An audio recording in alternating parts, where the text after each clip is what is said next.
guys? Can you hear me?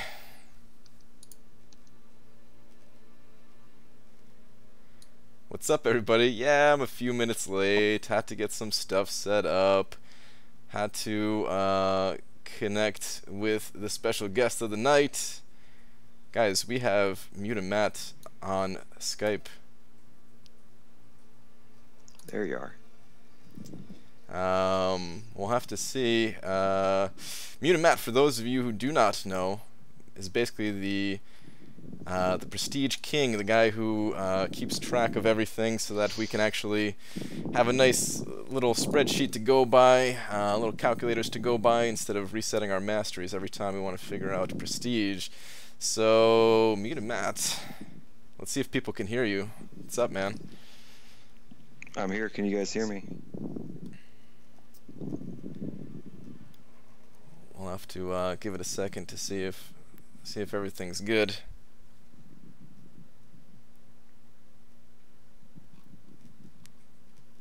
All right, nice. It sounds like we're good to go. It sounds like everyone can hear you. Right on. Sweet. BG is early. I'm so confused. Yeah, a little bit early tonight. Barely, like 20 minutes. What's up, though, everybody? Jay Divine, Holo, Dicer, Wolf. Some guy named Mutamatt is in the chat.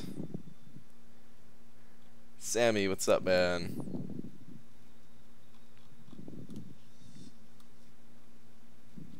Who is Mutamatt? Well, I just said it, but I will say it again.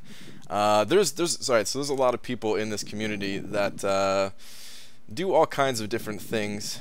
Some are known for doing some things, like making videos or streaming like I am, and then some are known for doing some other unique stuff. And Mutamatt is one of those people that does some other unique stuff.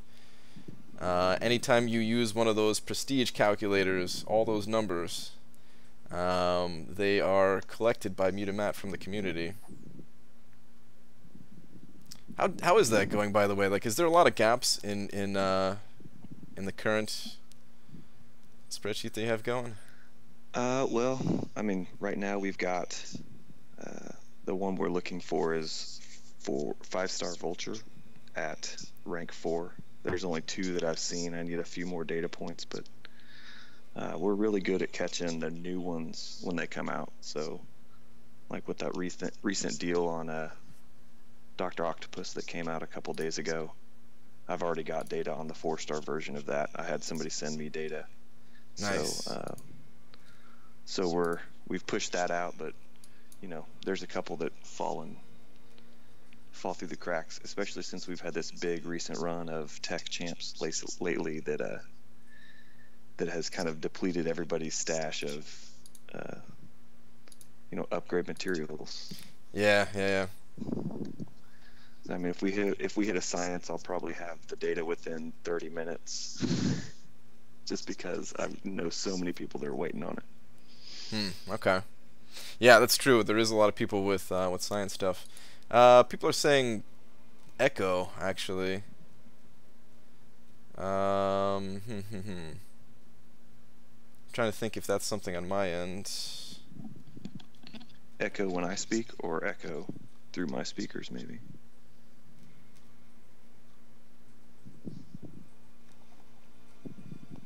I don't know, because when you're talking, all I hear is you. I don't hear anything else echoing. Do you have speakers though, or do you have like headphones that you could throw on? I've got headphones on. Maybe I just need to turn them down. Let's try that. They're saying only when you're speaking, but it's not too bad.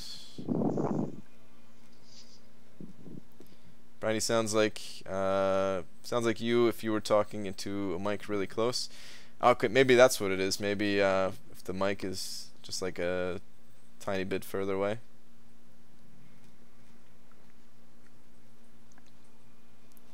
Well, people are saying my voice sounds heavenly, so.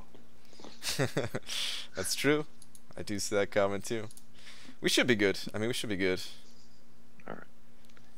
BG, are you paying Matt in bananas? Yeah, man. It's like three bundles for this session tonight, guys. It's pretty I expensive. gave him a deal. All right, let me keep tradition going here and get a tweet over in Kabam's face before we continue discussions about this stuff here.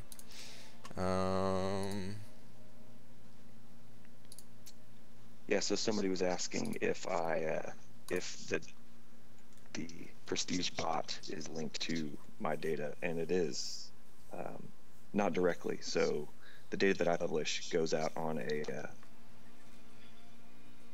a Google Sheet, Google Doc, and then the guy that runs that actually picks up my data weekly, every couple days, and then updates stuff. So the line bot that runs the Prestige calcs are usually a little bit behind. So when I tweet out or I send out a message that says I've added 4-star Dr. Octopus to the calculator, they may not have it for a couple days, but you should be able to go to the charts that I published and the sheets that I've made and see your stuff right away. Nice. I definitely, not to put you on the spot or anything, but I definitely want to kind of get in on that too. If you don't mind, at some point, I'd like to use your data, give you credit and everything for having it all together. Eventually, for a similar kind of tool. Right on. I'm a free community guy, so. All right, sweet. Much, yeah, thank much you, man. to the a lot of my original Alliance members, when I first put that together, they said, "Don't post it." I was like, "It's already on Reddit." Yeah. I'm sure there's a lot of people saying stuff like that. I try to be as open with stuff as possible too, but I'm getting a little bit shut down from my alliance when it comes to like our own prestige at the moment. But yeah, all right. Let me tweet this out. By the way, Cameron is saying to let you know how great Psylocke is. Got another Psylocke fan. I got her. She's awesome. She's on my war attack. All right, dear at Marvel Champions. This is usually the longest part of the stream, is figuring out what I want to say to Kabam. If I want to say something that's very stupid or not. I think today I'll keep it simple. It is with great pleasure that I welcome a fellow spreadsheet enthusiast. Oh geez, I don't even know how to spell enthusiast. I usually call it a spreadsheet head. Alright, I kind of, oh man, we could shorten that to just spreadhead. I'm gonna go with spreadhead. I welcome a fellow spreadhead to the stream. Oh, I want to include your name here though. P.S. I am now live. Tweet. Alright. Did you, in the presence of a celebrity, no banana jokes tonight? Cameron, you know I can't hold back with the banana jokes, dude. They just slip right out, man. Sometimes you can't hold them in the peel. You know what I mean? Did you ask me if oh yeah, that's right. I mean, you do have a Twitter. I should have just connected your name in there. But yeah, guys, he's got a Twitter. Say anything. Oh, dude, you should have told me, man. I feel this is always what happens, by the way. I always send out a tweet and I'm like, oh damn, I forgot one thing. But actually, I could just tag you in a little follow-up thing real quick.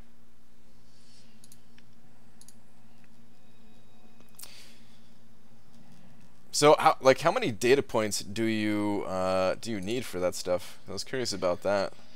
I don't know how you do the calculations for that kind of stuff. All right, so for 4 stars, the curve is really simple, and I usually can get the 99 point from the spotlight. The 0 point doesn't fall on a curve at all. It's completely a separate entity.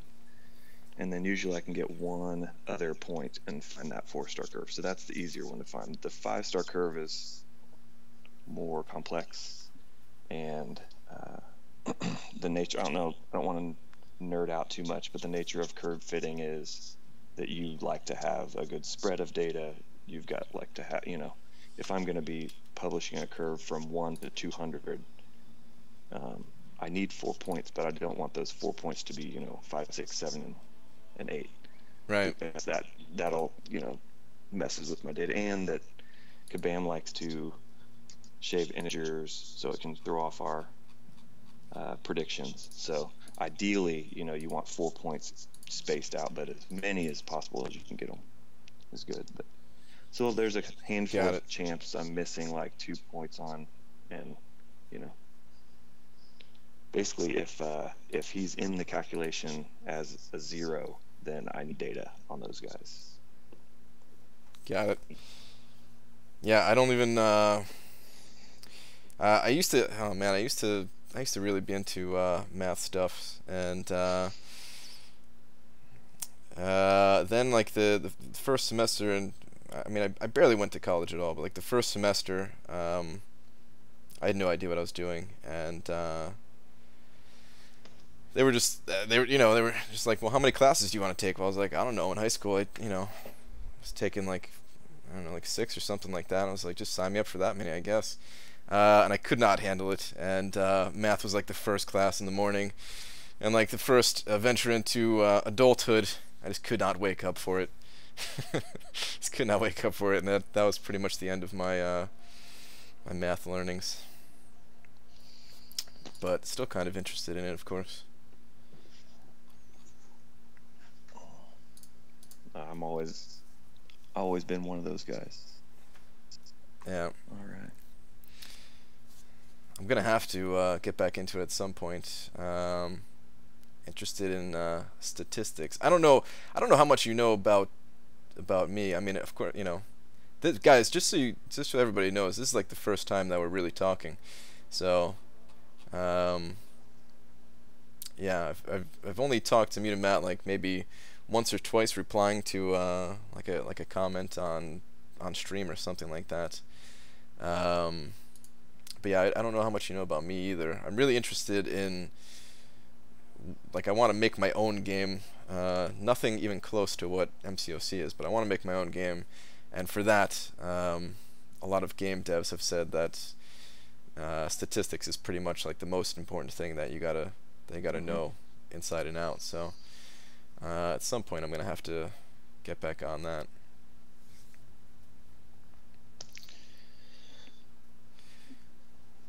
But is this the kind of thing that you do like for your job? Is it any like math involved stuff, or if you want to even talk about that? If you don't want to, that's fine too. Sure. No, I'm an engineer, so I went to school for mechanical engineering and did like right out of school went and did a job where I basically built Excel spreadsheets for automated Excel spreadsheets for power plants. And so, you know, I've been doing stuff in Excel for the last 15 years. And nice. So when I saw the numbers in this game, I thought there's got to be a way to build a spreadsheet, you know. Yeah. And that's what happened. Nice. Yeah, the spreadsheet stuff that I do is mostly just for show. I honestly, like, before I started this channel here, I really barely ever used Excel. I still don't know a lot of like the more powerful things that can be done. I just know how to, you know, like change the color of the cells, and that's pretty much it. You know. Throw a dollar sign on a formula.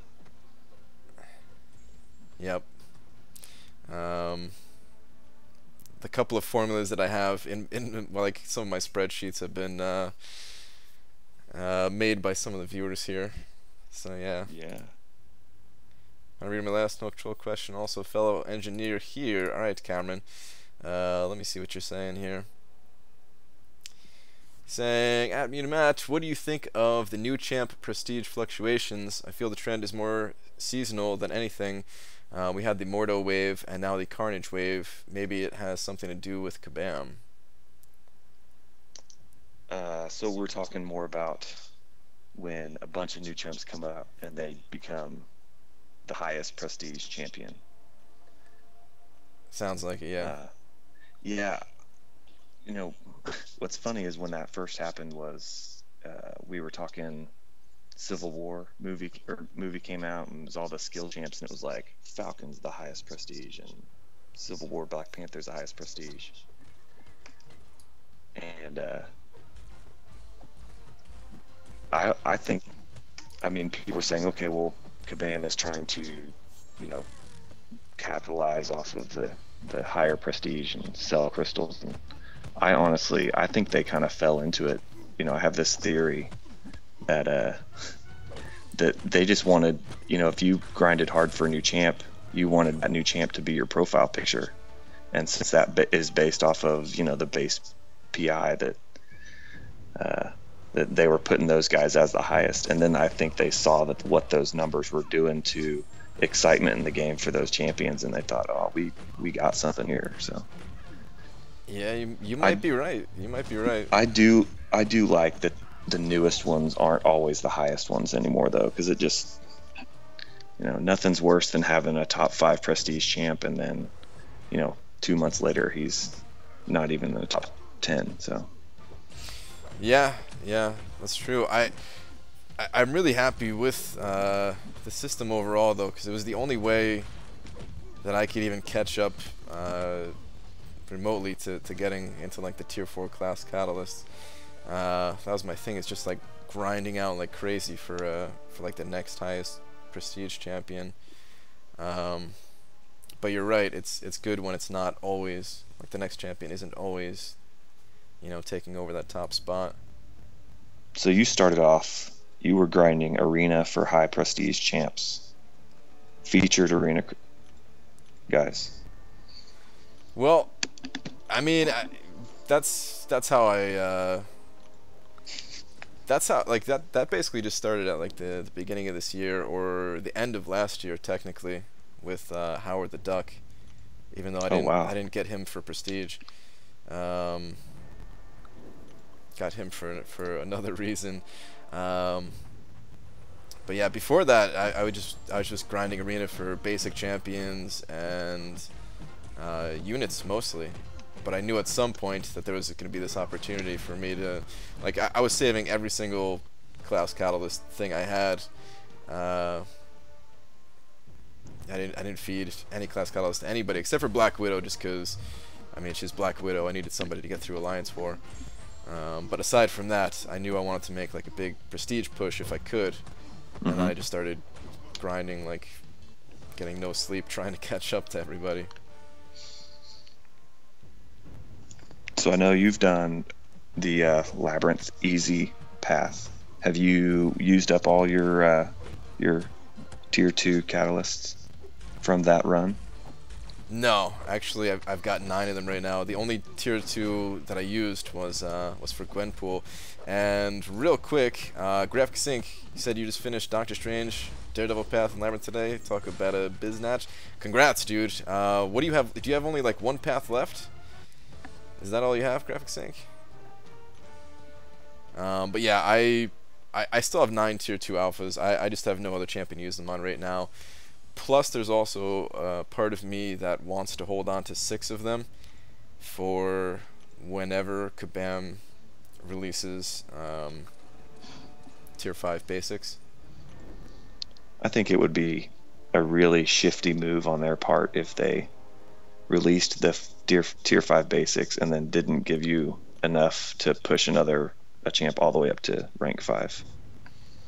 I agree. That's just my opinion. Which is why I'm trying to plan for it, you know.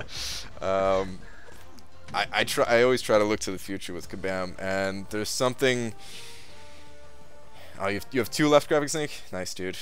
But yeah, there's so like Kabam is actually really unpredictable with the stuff that they do at times. Like we all, I think we all try to find patterns. I think that's just like, you know, like a common human trait or whatever. But it's tough with Kabam. It's tough to figure out what they're trying to do. I thought for sure we'd get some tier 2 alphas with, you know, chapter 1 of Act 5, and here we are, chapter 2, and we don't even have any tier 2 alphas from it.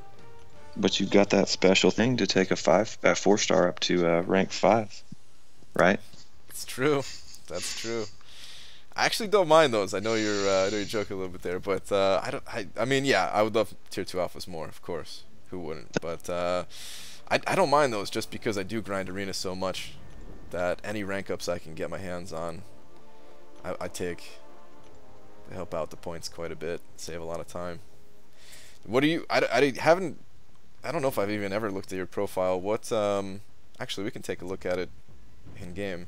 Is your in-game name just Mutamatt also? That's right. All right. Let me finish up this fight real quick and take a look at that. Doing the 2-star arena rate now. Just getting the last little bit of milestones out of this thing. Don't want to live in a world with pants. Me neither, T. Ricky. Ah, jeez, I just hit the next fight out of habit.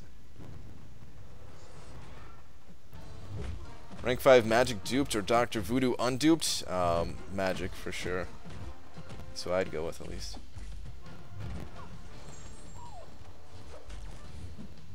Alright, before I get to your profile though, do you have any tier 2 alphas remaining?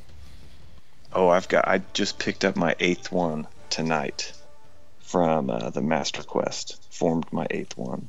Nice, nice. So what's your Labyrinth progress?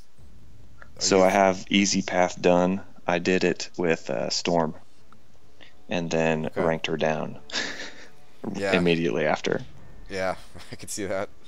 And then I pulled Psylocke out of the crystals because that was shortly after. That's the only featured crystal I've gone for, and so she's my top champ.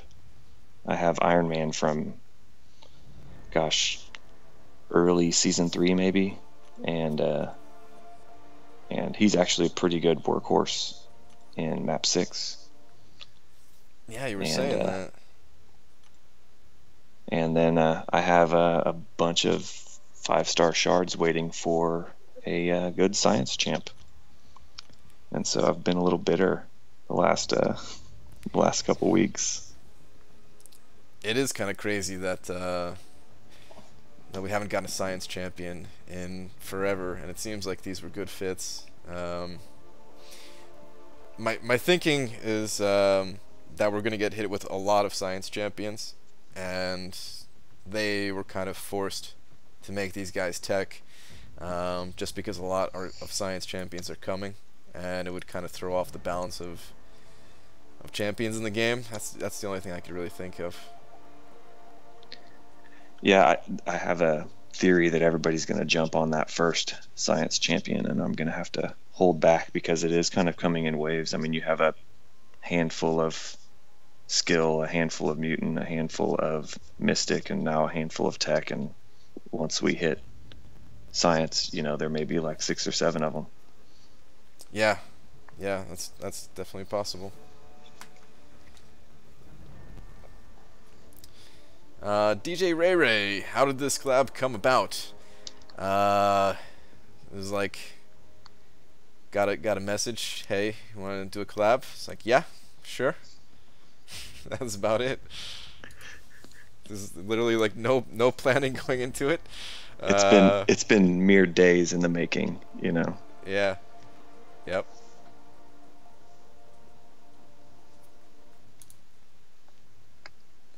Hold it back. What's that? What are you saying there, Graphics Inc?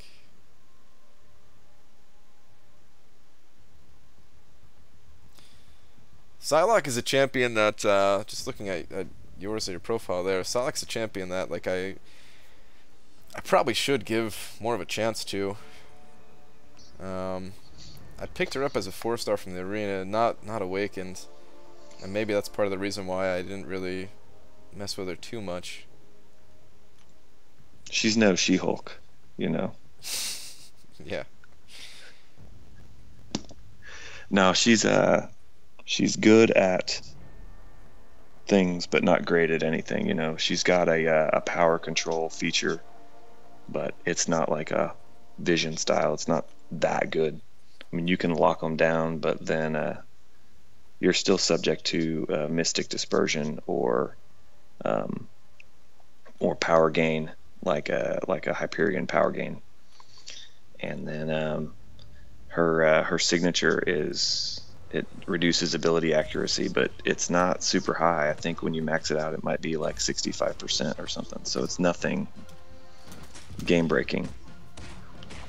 So it's a little vision, little Black Widow, and then she hits hard. But I think they all hit hard at rank 4. So That's true. That's true. I swear, I must say it every single night in my Alliance chat. It's just like, damn, I really just want one more 5-star champion at rank 4. Like,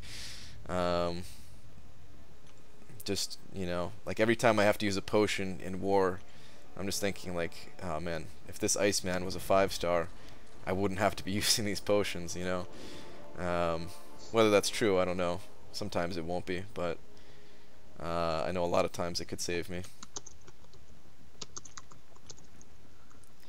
I've been actually, is Drop Faith in here? Drop Faith, you are in here. Okay. Yeah, I remember one time Drop Faith was saying that like the enemy that like the enemy team in Alliance War, there was like 7 Psylocks, and ever since then the champion kind of piqued my interest, but I've had to use basically all of my my mutant catalysts for other champions, so can't really rank her up even if I want to try her out in a more serious well, I mean, way. When she got released with Iceman and Archangel, I mean, she is kind of the third wheel out of those two. Yeah, that was a pretty good pack of champions right there.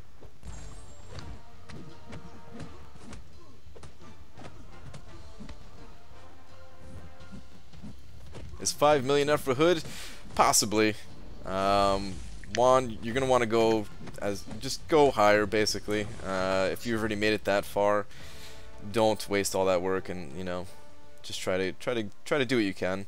The champion could go really low. Like I've said it before, I'm not a big fan of Hood at all. But for some reason Hood has a bit of hype attached, and I think that's going to carry his score a bit higher. Next round we'll probably see him drop quite a bit.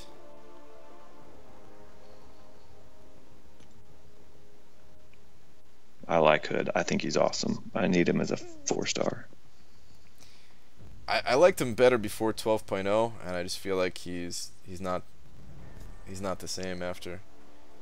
A big part of what made him good, in my opinion, was when you go invisible. Actually, I'm gonna go look at his stats right now. But when you go invisible, you would lower the block proficiency of your opponent, and you also gained crit rating. Well, I mean, you still do both of those things, but you can no longer crit when the enemy is blocking. And yeah, it ignores 75% of armor and block proficiency. So when you were attacking into them while they were blocking, it's as if they weren't blocking at all, and you were doing full damage, but they weren't gaining any power. And when they made that change, and then if they hit you, yeah, they basically can't hit you even. I mean, they can, but you know, greatly reduced chance to hit you while you're invis, and then you're immune to stun afterwards, and everything sounds amazing about him. And he really was pretty good before that update, but when they changed that whole can't crit through block anymore, I feel like that hurt him a lot. I didn't even remember that you could crit through a block. I just remember I was glad about that because you're fighting Cyclops in a queue, and when you were blocking that, he's just murdering you. Yeah, I mean, I think it was a good change, but I wish they would make exceptions, like if they just added a line on Hood's invisibility, where it says like he, while he's invisible, he's able to crit while blocking or something like that. I think that would make him a lot better to use offensively. And if you're fighting him, it doesn't really matter because while he's invis, you're mostly just trying to avoid any contact with him at all, kind of thing. So I don't think it would make him any harder to actually beat, or barely any more difficult. But would make him a better champion to use. Being Zinful sent over $5. Thank you, dude. Appreciate that. Saying I blame you in your Alliance War videos getting whooped on my Hood for the hype around him on a blockable S2 node. I mean, a lot of times I take down that node pretty easy. It's just sometimes I do struggle. I'm not a fan of him on that node either, especially if my my vision is hurting.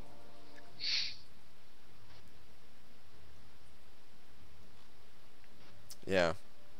Is that what path you take in war usually too? Is that unblockable S2? If I don't take the easier ones up the middle first,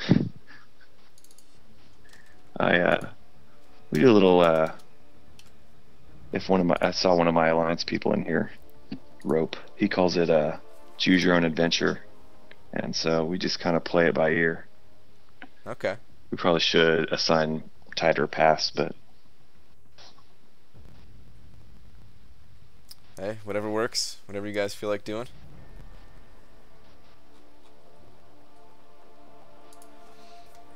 Just going back to the crit while blocking thing, I think another place where that actually be pretty cool is champions that have some kind of incinerate effect, just because that already like does reduce block stuff. Let me see here. Yeah, removes block. It always removes perfect block chance, and then normally cuts block proficiency by 50%. But the incinerates in this game are kind of weak, so I think if they added the ability to crit into those, but still kept crit like out of the game otherwise, I'd actually really like to see that.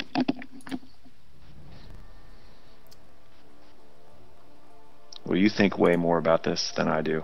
I just I kind of long for the days of just Scarlet Witch and a crit team and just hammer away.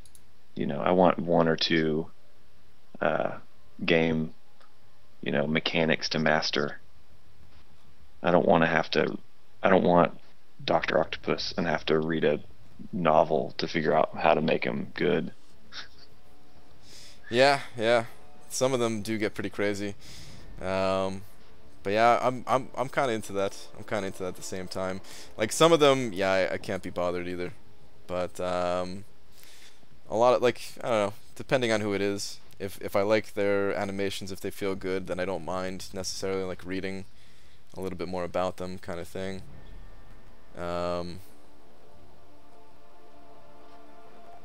Yeah, it kind of just depends on the champion itself.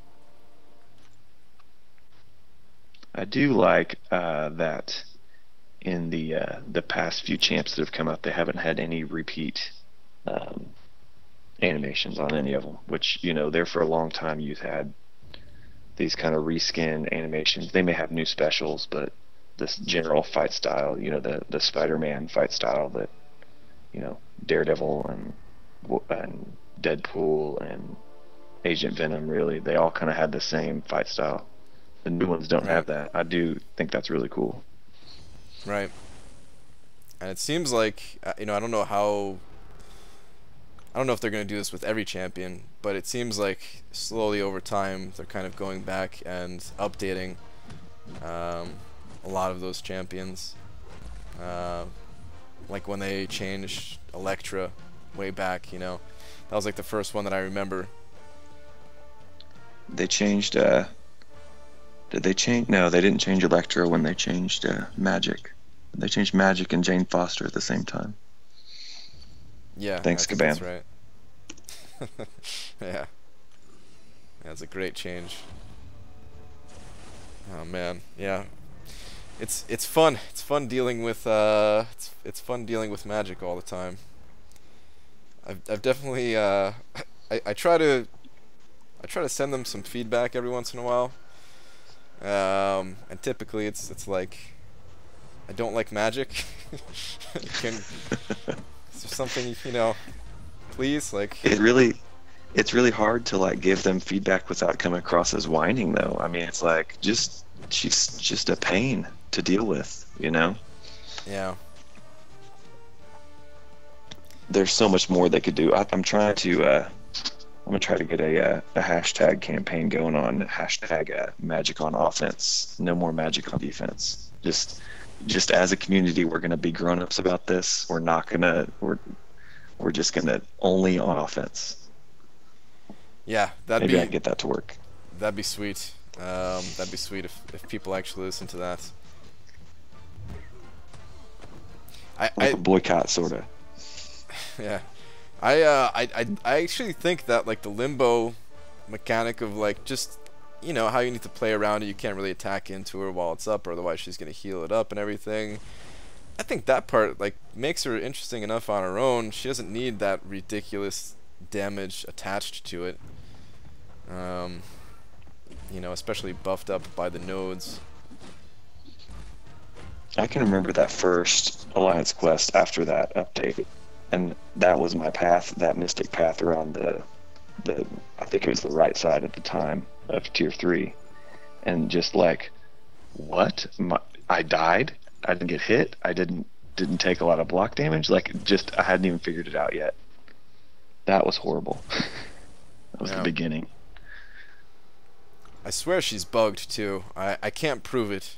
There's no way for me to prove it, but I can't tell you how many times I've gone in Alliance War with Gwenpool, and you know, I've already got like 15 hits into her, and I should be lowering her ability to do it a little bit at least.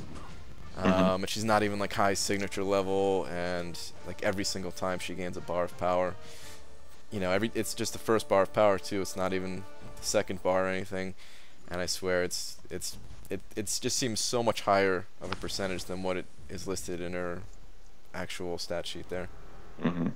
I've had decent results with stunning and using pacify. I mean, I think that's kind of my only hope. That would be nice. So I told you Psylocke has a little bit of Black Widow.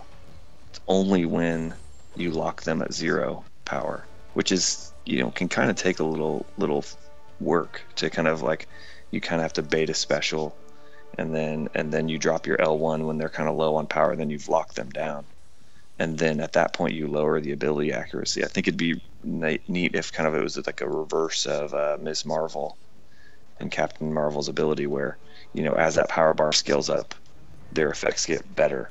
You know, if depending on if they were at half a bar of power, you still had a little bit of ability accuracy, and if they were at full power, you had like none. You know? Okay, yeah, I see what you're saying.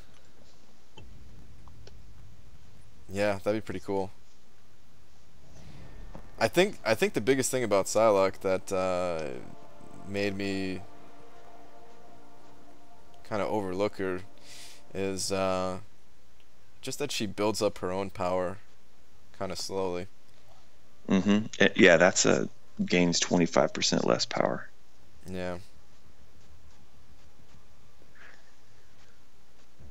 It's funny, when the champion first came out, I read that and I was like, oh my god, this is amazing.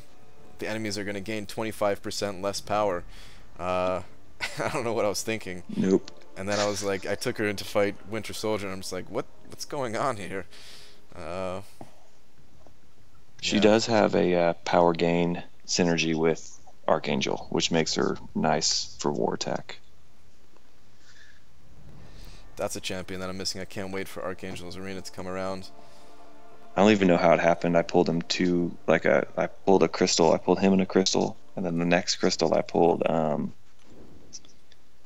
Star-Lord, and then I pulled Archangel again in 3 straight 4-star crystals. Wow, nice. Which brings me to a good question here. I've got while I've got you on voice, I don't have to throw this up in the chat for you. I've got a Nebula and Star-Lord that I can awaken and take to rank 5. And I don't think I really need either one of them, but I don't know. I'm not big on Nebula, to be honest. There are some people that like her, in my alliance even, and take her to map 6 and everything. But here's the thing about Nebula, is I feel like she can be fine without her signature ability. Let me go check it out right now.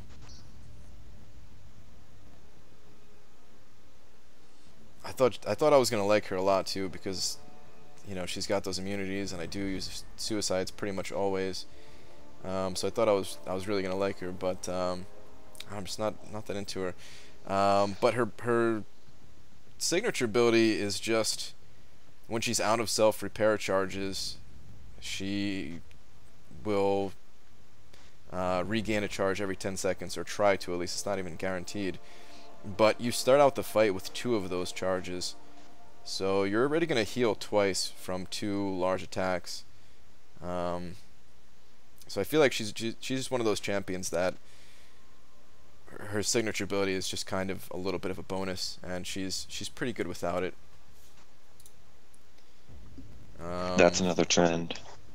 That's another trend I do like, is that they've been making these signature abilities not kind of their game breaker, you know, like a Black Widow, where if she isn't awakened, you know, she's of no use really. Right. But right. now, I mean, now you've got some that they even get a little bit of their signature ability in, you know, their basic as a passive or something like that. Yeah. Yeah, there's been quite a few of those, like Crossbones, Angela is another one. Weck, why is BG so mellow? I don't know, man. Just kind of mellow tonight. Who is the strange voice? This is Mutamatt. If you use one of those spreadsheet calculators, the data is coming from him, basically, and all the info that he collects from the community and then runs some numbers on and stuff like that. And where is Joel in Warmax, whatever that is? Joel, I still haven't seen that, man. Have you been streaming that game? I gotta see that one night, I guess, because I don't even know what it looks like. I didn't even know you were on tonight. Apparently, people were saying that you were on tonight, though, because I knew you streamed earlier in the day. And yeah, I was there for like the end of it, where you said that you didn't think you'd be coming back at night or something like that. Aaron Abdo is sending over 12 bucks, dude. Thank you, man. Saying I'm a little tipsy. Tweet, sucker. Aaron, what have you got into, man? Let me check Twitter here. Hang on. Let me slap you with a big old D real quick. Dude, thank you very much.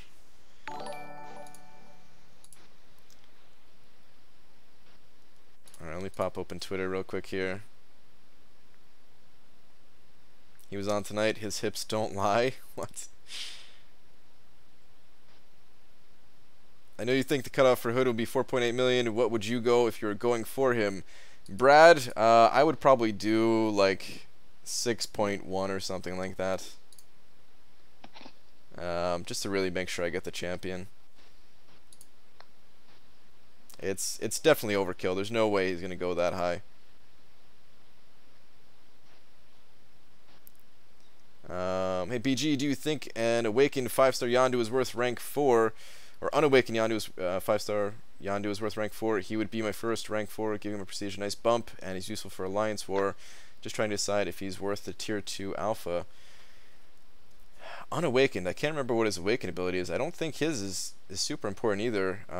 Joshua, you might want to check with Joel on that. Joel, I don't know if you could chime in. I haven't played Yondu all that much.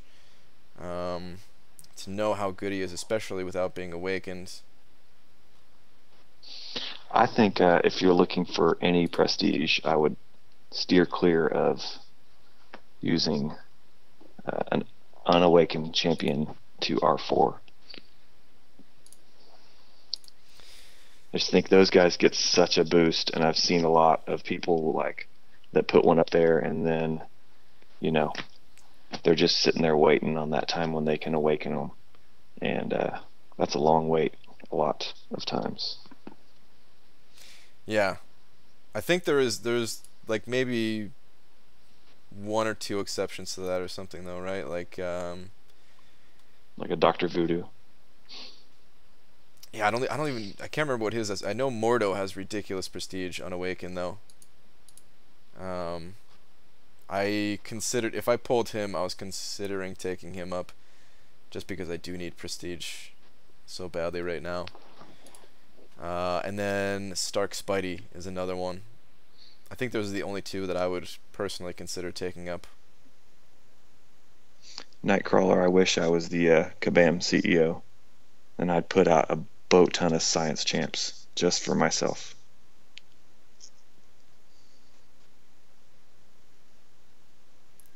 You see that tiny little space needle over there to the left? Wait, did I mean, I've been to that needle. I didn't go like up it, Aaron.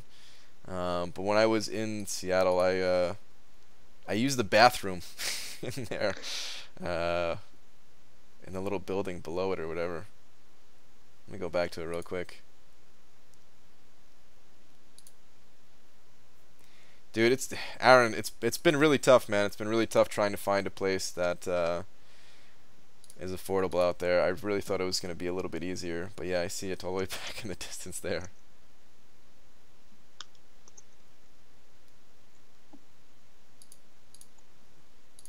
We're looking for some places that are definitely a little bit further out than we would like right now, and depending on how things go, like if my wife's job is, because I mean, we both are thinking that she's gonna make a lot more money there than she does here. So depending on how much more that is, then maybe we can still afford like a little bit of a better place. You'll be streaming really late if you stream late on the West Coast.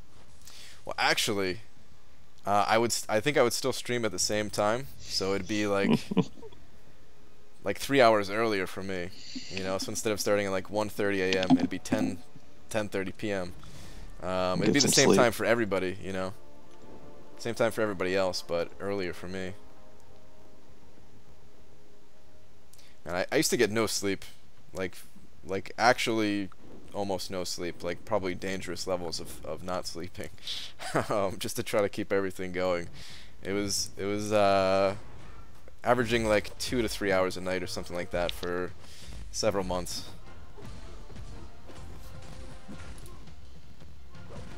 Hashtag Slice'em Raid. Welcome, Frojo, and the Slice'em Raid and everything. What's up, guys? Kind of taking a page out of your book tonight, Slice'em. There was a lot of collaborations tonight. I saw Gran had a buddy. Did he? Oh, I missed that stream too. He had Legacy. Okay. Oh man, that'd have been good. Yeah, both of those guys are in my alliance too.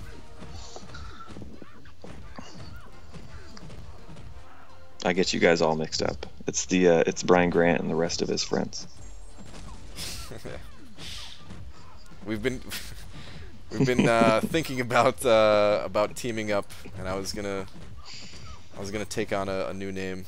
I was gonna team up with Grand Scheme, and I don't know, form some kind of Brian Grant or something like that. I don't know. Did I bet you could find 10 decent 2-bedroom apartments under 1,400 before you end your stream? Yeah, but Aaron, where are they? Like, are they like, I'm trying to find it somewhat close to where my wife's gonna be working, close to where my friend lives out there, at least somewhat close. And we were also hoping that it was going to be a little bit under that, because 1400 and then like the extra utilities on top of that, if there's also like trash pickup, which I'm not paying for right now, and like water or something like that, which I'm not paying for either. I don't know if that is included out there. All of them are closer than New Jersey, dude. Yeah, you're right. Yeah, you're right there. Brian Grant and the Bananas. There we go, Weck. I like that one. That's a good name. Why stream so late? Julio Chavez. It's just because I used to work up until 12:30 in the morning, so it was the only time possible. And honestly, I didn't expect to be streaming every single night. I only started streaming back for the cable grind, and the streams that I was doing, it was literally just collecting tier 2 catalysts, just running the same paths over and over again to try to level up my 3-star champions, to have as many champions as possible for the 24-hour cable stream, to make sure that I actually got cable. And then yeah, I just been doing it every night since. And you got cable? I got cable, yeah. Was it worth it? I mean, yeah. No, I actually like cable, believe it or not. I like cable. I feel like he's gotten better since the 12.0 update. But it was a prestige move. It was a prestige move, so. Yeah. So yeah, who is it? Eternal Warrior. I'm gonna give a shout out. My alliance is called Betrayal, and it's been my my second alliance. So I started off and in a really low level alliance, and then this one guy took like 3 of our top players, and I decided to be loyal. And then we finished Alliance Quest in Season 1 one time, and I think our reward was a 2-star crystal. And nice. Our battle groups weren't finishing anything, and so I hit up one of those guys that left, and the leader over there had a rank 4 duped Ultron, and it was like the first one I'd ever seen in the wild, and I was like, these guys are the real deal. And so I've been there since then. Nice, nice. So you've been... I take it you've been playing the game like pretty much since launch, or did you start after that? It was after launch, but it was let's see, it was before Age of Ultron came out. It was after Guardians of the Galaxy, because I saw an ad for Rocket had entered the contest, and I saw an ad for Rocket on YouTube, and I thought that, or on Facebook actually, and I thought that game looks cool. And I'd just seen the movie, and I was like, I'll get this. And yeah. And I had no clue it was going to be as big for me as it was. Yeah, I bet pretty much everybody shares that same thought. When I downloaded this game, I was like, yeah, I'm not gonna like this, but I'll try it. I'll play this for a day. Sure.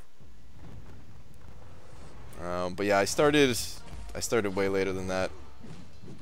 I started in December of 2016. It was like I guess it was right before like the 1-year anniversary, because it's pretty sweet. When I started playing, like the next day we were hit with like a anniversary boost, and I was like, oh cool, 20% extra experience. That's pretty sweet. At a time, and you're probably level up like crazy at that moment. You're like at level 20 in a couple days. Yeah, I caught my friends like really quickly who had been playing for a few weeks already. That's pretty good.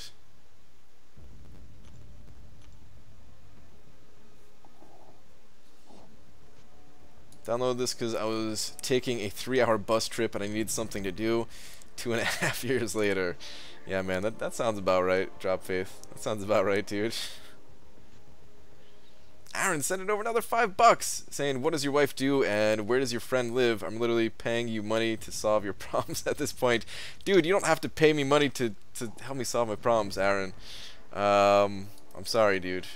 Sorry I didn't see your message before. I don't want to give like everything away, man. I don't want to say. I definitely don't want to say like where my friend lives exactly. I can't do that to him.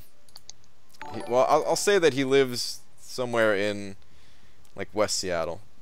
That's probably good enough, right? My wife is a massage therapist, but I'm not gonna say the place that she's like interviewing for, because yeah, I don't think that'd be a good idea either.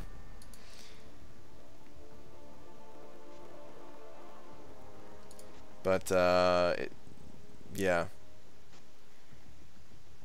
it should be like we're kind of thinking that like she's gonna make a lot more money out there because in New Jersey it's kind of messed up, but in New Jersey insurance does not cover that, which I can sort of understand because a lot of people might try to abuse that kind of thing. But in a lot of other states, insurance does cover it, and yeah, Washington is one of those states. So. And she's like, you know, all about like working with like physical therapists and stuff like that. So it's all about like actual like pain management and stuff like that. So it's stuff that insurance should be covering, so she can actually get like paid instead of the crappy pay in New Jersey. BG, do your friends that introduce you to the game still play? Trey, they do. Two out of three of them still play, but they kind of take their little breaks here and there. You know, they'll stop playing for like a couple of weeks and come back to the game when like a champion that interests them gets added, and then they'll like find a new alliance because of course they've got removed out of their alliance for not logging in for a few weeks. So yeah. Wait, an alliance kicked them for not looking for a few weeks? That's savage. Can't do that. I know. This game is brutal. BG, you know the three numbers in the back of your credit card? Aaron can't solve this problem without them.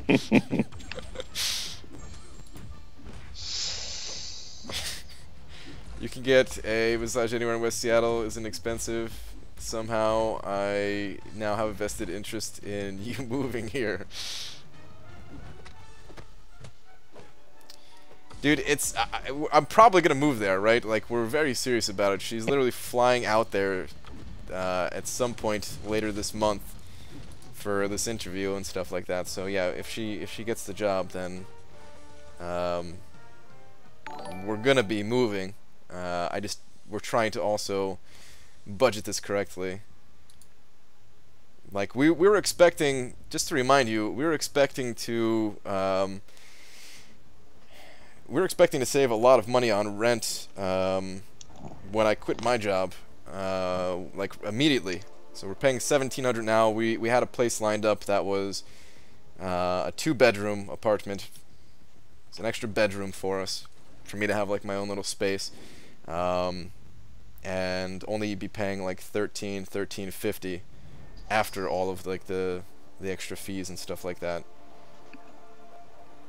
So the fact that we've already, you know, not been able to take that place just because they raised their rent, and we're also really thought that we were going to get out of our lease, which that totally backfired.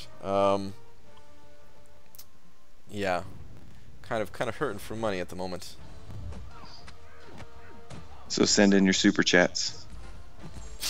Yeah, no, that's definitely not necessary.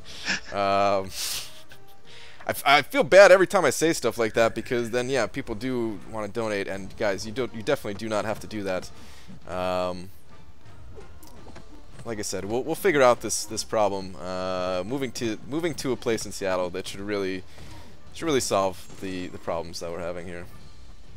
You guys don't see it, but if Brian turns his camera, he's got like this amazing electronic setup over there.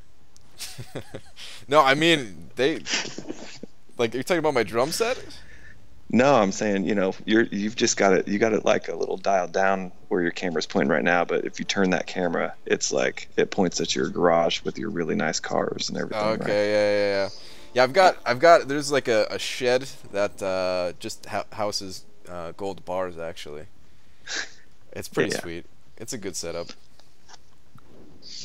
I keep mine in a safe. from all my donations. So Nice.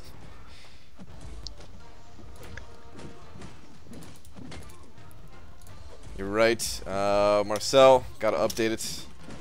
Yeah, Aaron, you've already sent in 22 bucks tonight, man. You're good. I know you've been drinking those IPAs that you sent a picture of, so yeah.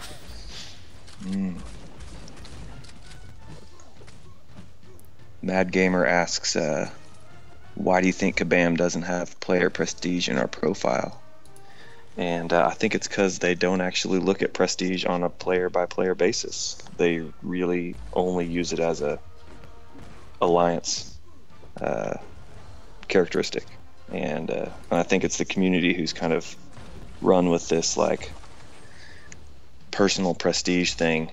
And I don't think Kabam likes it. I think they'd probably rather keep it as a ubiquitous team number. But I think we've cracked their code. They're probably not very happy about it.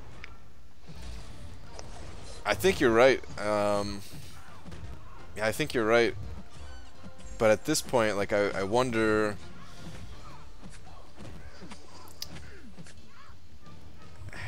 I wonder what still keeps them from doing. Because obviously they know, like, they've seen the stuff that you've put together. I remember when there was the big change of like all the champions prestige getting altered. And I remember was a sad day. I bet. I remember Kabam Mike saying something like, "Oh, we're very aware who you are," and I wonder, like, I don't know. I feel like at this point, like, yeah, it's maybe they're just happy with it being one of those things that is kind of like a secretive thing. Like, it kind of does draw people in. I do think about stuff like this a lot. That game developers kind of purposefully do stuff like this. They purposefully don't give away all the info, but still know that, you know, if the community works together, like, it's information that can be figured out, and maybe it's kind of cooler in that sense.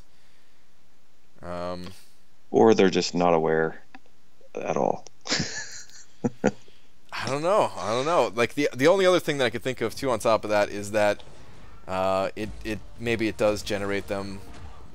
Like, I'm positive it generates them some kind of money when new champions come out, and nobody, like, they list what the 4-star champion is in terms of prestige, but they don't list what the 5-star champion is. Oh, that hurts. That hurts me a lot. And it could be, it doesn't always correlate, right? Like, there's like the 5 stars aren't always as good as the 4 stars, right? Well, yeah, I think the orders are different, and I'm not quite sure why. I mean, even just the signature abilities, they scale completely different. So yeah. You get halfway up the scale on a 4-star, and your percentage might be higher than halfway up the scale on the 5-star.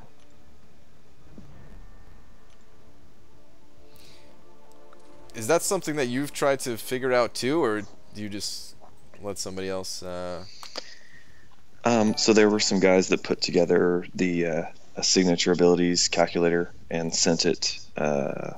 It got put out on the infobot. I think if you search for signature abilities or champ abilities or something like that on there, it's one of the bottom links, and it's a Google sheet.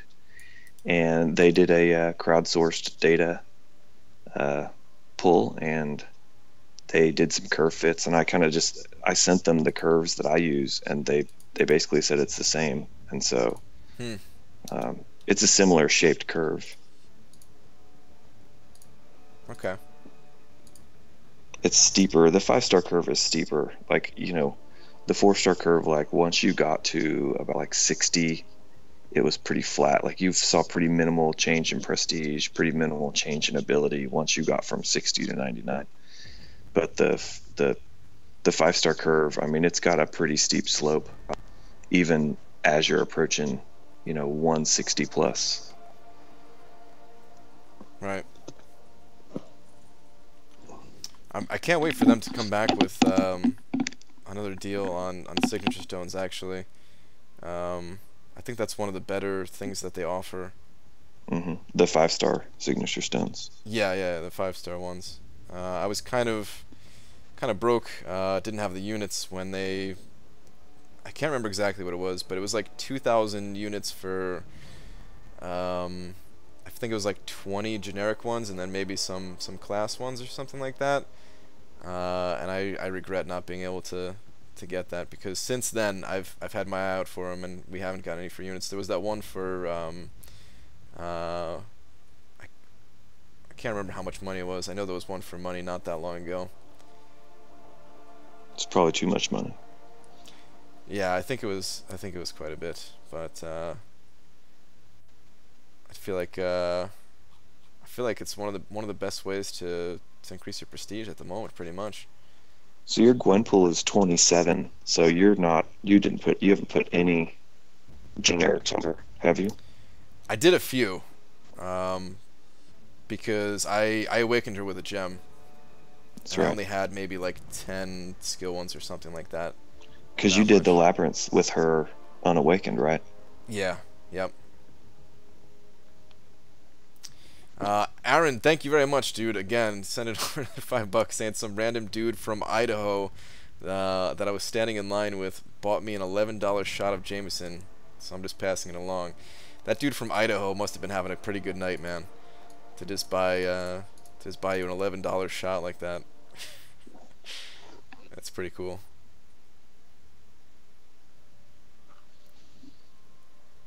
I would love to know what Voodoo Sig is at 200.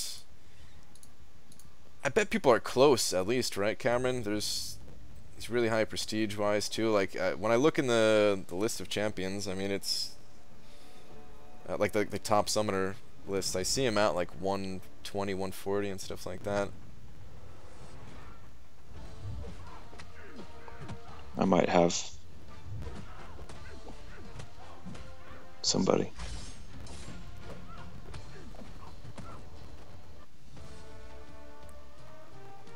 Buy shots for people all the time. I'd buy the whole room a shot if I could. Dude, Graphic Sync, yeah, man, I believe it, man. Feel like you've single-handedly supported a large amount of content creators here. Whatever happened to the cable video, Brad?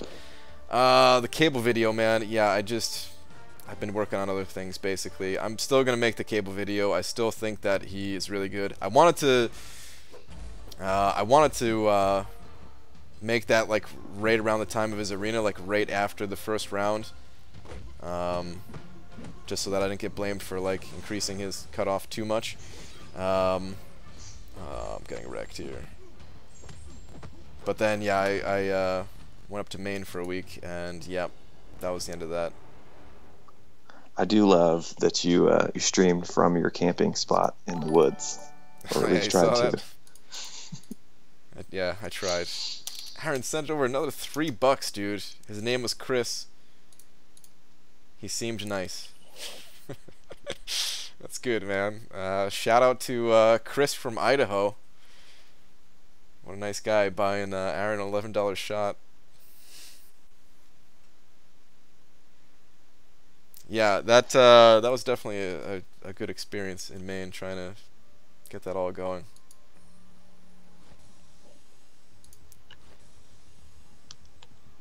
Decided to go on my first Rumble Legends run and made it all the way to OG Vision with my 5-star X23.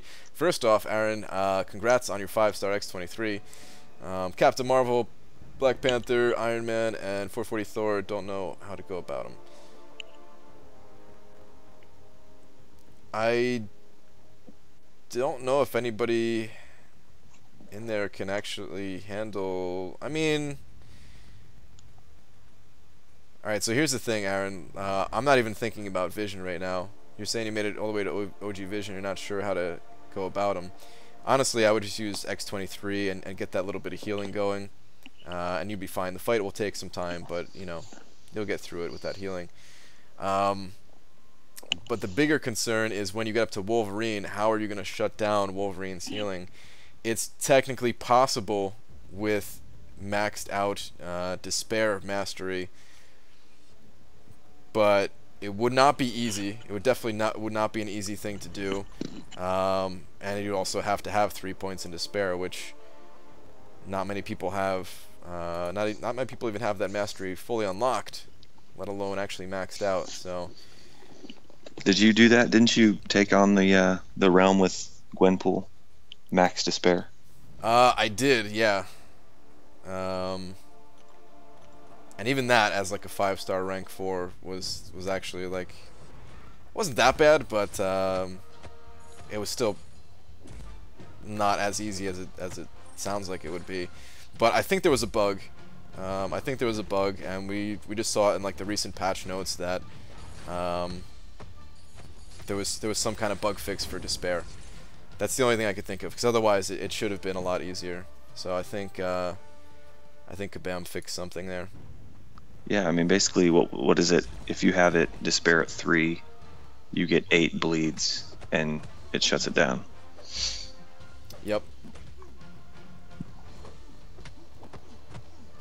And I had resonate in that build, so there was an extra debuff there.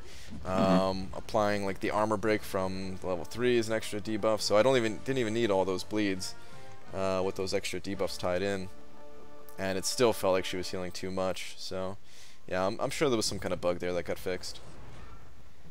X23 on my next path in Labyrinth, taking Guillotine into combat. Sure, Graphic Sync, wish you the best of luck, dude. I hear that's one of the toughest fights.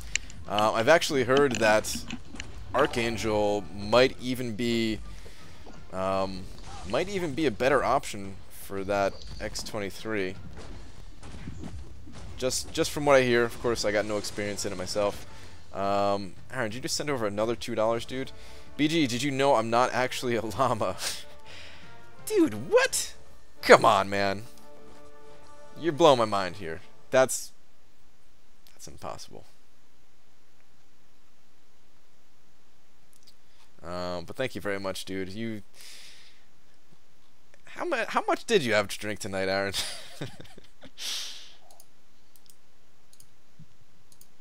Speaking of like Wolverine in Realm of Legends, though, I'm actually looking forward to dropping Suicide Masteries a little bit. I'm gonna miss them a lot, but I'm gonna drop them really soon here, and I'm gonna try to see how many champions I can beat that Wolverine with while I have them dropped. Just see what kind of champions I could bring in there. So if you look at Psylocke's ability, she has this like you lock them down on power, and she builds these psi charges, and then you can drop a heavy attack on them, and you get like 1,300 damage, direct damage per psi charge. And so if you look at my Twitter background, it's a fight that I did with either Captain Marvel or Realm of Legends Winter Soldier, and I got it up to the 99. It was like a 125k hit, and I was trying to. One day I tried to go all the way to Wolverine and see if I could stack that above 99, and I couldn't. So I had like this insane streak against him, and I dropped that, and it was like 125k, and I was like, no, because he's got 360 health, right? And I was like, okay, yeah. I did the calculation. I was like, if I can get 1,500 hits, I can drop him in a single. No, it doesn't work like that. That'd have been sick. That'd have been sick if that was possible. Dude, 125 damage. I do like Psylocke for the screenshots. That's about it, though. Yeah, she looks really cool. I always like those kinds of blades. So I definitely like the like just the look of the champion, like the animations and stuff like that. Dude, you guys are sending over a whole bunch of money here. Let me see what's going on. Aaron, you sent over another $2 saying a bit. Nice, man. Weck sent over $18 with no comment. Weck, is it just because of the birthday thing, man? Is that all it is?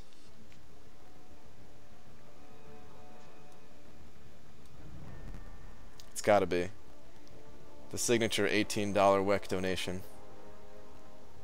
Thank you, man. Appreciate it. Aaron, let me update you one more time. Dude, thank you guys a lot, by the way. Being super generous tonight, as usual, to be honest. But yeah, thank you very much. You guys gonna let Aaron have that top spot? Just that easily? Just that easily. Who are you, Dave? It's normally Dave who tries to pimp me out. He tried to get me to sing Don't Go Chasing Waterfalls or whatever the other night. I gotta get him back one of these days. Mutamatt, do you recognize my screen name? I was trying to help you out with new champ info. It says Graphics Inc. Yeah, I recognize everybody's screen name. I knew, you know, it looks familiar. I see a lot, though. I can look you up.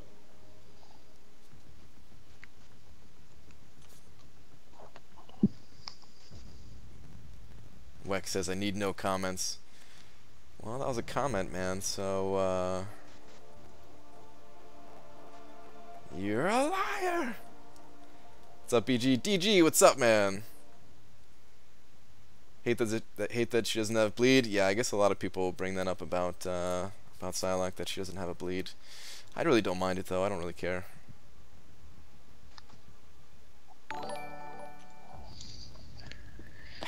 Or another $2 that easily? Dick, that's $36 of hard work.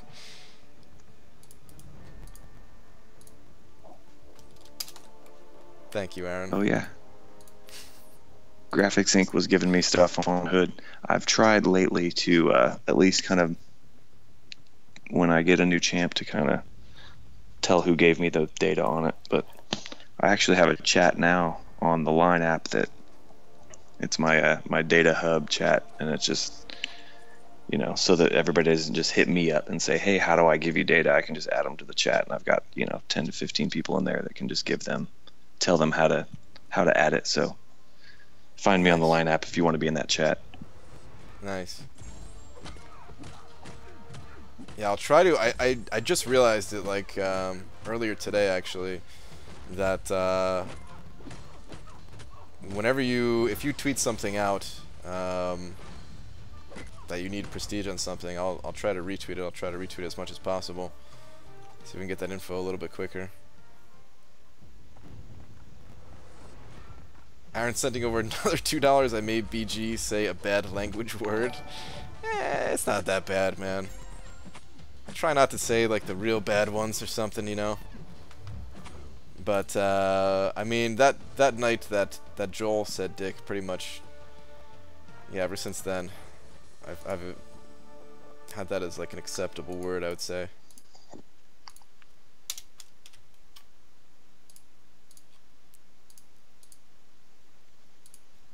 BG, in your opinion, who are the top 3 best tech champions in the game? Trey, oh man, those questions are always pretty tough. I don't know. It really just depends on the situation. I love Ultra. What? Dude, I was like trying to think about tech champions. Graphics Inc. You seriously just sent to over $100 saying next level to beat? Holy crap, dude. Yeah, man. Graphics Inc. Like I was saying before, man, I'm pretty sure that you are single-handedly keeping all of us YouTubers going at this point. No, not single-handedly, I shouldn't say that, but geez, dude, thank you very much. Always super, super generous. Don't even know what to say at this point, man, but I definitely appreciate it. Aaron, it was nice while it lasted. Graphics Inc., you've just been slapped with a big old D, man. Thank you very much, dude.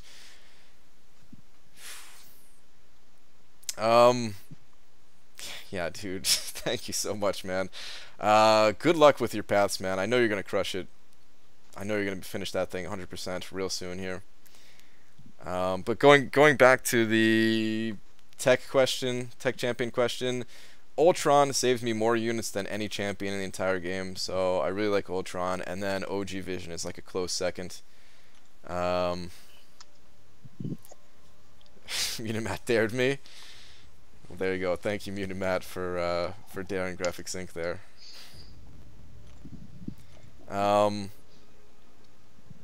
But But yeah, those two tech champions. Of course, Star-Lord is like the absolute king when it comes to Labyrinth of Legends.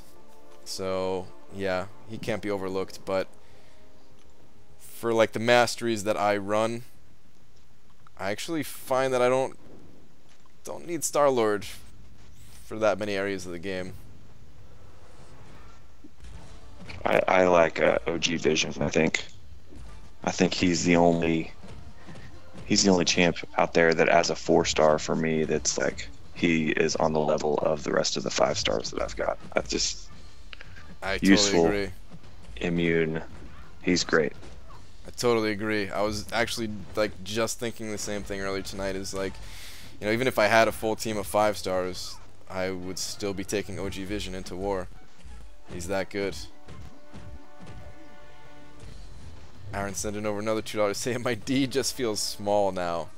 Dude, it's actually a pretty massive D, but it's I mean, it's just like comparing to another massive D. It's the only reason it looks small. I'd say you got oh man. Are we gonna have to look for more hoodies tonight? No, maybe we'll save that for tomorrow again, Aaron.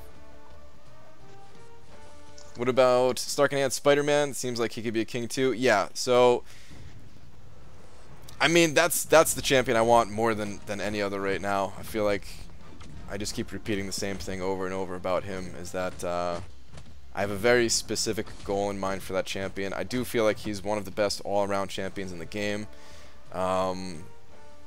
in basically every way possible.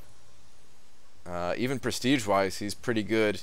He doesn't scale as well for some reason when you get him higher signature levels, but that doesn't matter. I mean, it's kind of more important in a way that he gets that high prestige kick early on, since we just don't have infinite amounts of signature stones. But yeah, I have a very specific goal in mind, and I have to get that champion, kind of. I mean, yeah. So are you holding shards until he gets added, or he comes back in what, January? I just started holding shards. Yeah, he'll be back in the featured in November, and the basic in January. But yeah, I'm gonna go for him as the featured. It's gonna be only the second time I've ever gone for featured champion, and I don't really think I have the luck of. I mean, I shouldn't say that. Like, I did good with Gwenpool. I got her 1 out of the 3 tries. But I don't know. I look at some of these guys that try like 6, 7 times and just strike out every single time. And then not only do they strike out like the Ant-Man strikeout, you know? Yeah. Yeah, exactly. BG, how do you think SE Spidey would do against X23? Graphics Inc., I don't think it would be possible. Star-Lord can do it. If you can keep a combo going enough with Star-Lord, I know he can do it. But Spider-Man, he has more of that like high damage burst. No, I don't think he can do it. I'd be shocked if anybody ever like made a video where he was able to do it. Like even when you could take him up to rank 5, might be questionable. Like just trying to imagine the damage output. I don't know, but as a rank 4, definitely not. I heard of a guy who beat X23 with a 4-star Wolverine. So there's certainly many ways to take her down. Wait, what champion was used? Did you say? A 4-star Wolverine with really? deep wounds and max despair, and just a tenacious, aggressive style. Dang, that's pretty crazy. That's really crazy, actually. I've never heard of that. But yeah, I mean, I could see it. Dude, Aaron, you just sent over another $61. Saying, like I said, I'm fairly tipsy. Suck it, graphics. Get a hoodie and hashtag Netflix for PG's wife already. Dude.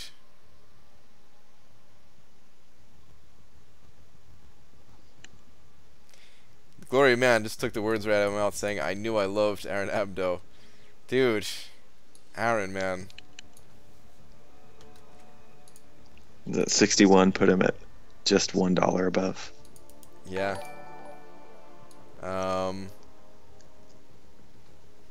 No, come on, dude. This is... Alright, this is kind of ridiculous here. Graphics Inc., man. Are you serious, dude?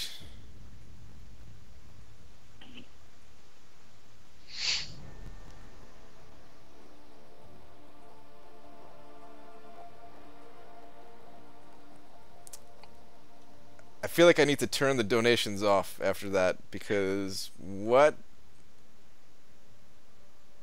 Yeah, you just broke the like that's more than anyone's ever donated. I'm not even seeing them. It didn't come up as a super chat because it wasn't a super chat. But it showed up on screen. He just sent over $300 more on top of the $100 that he already sent over.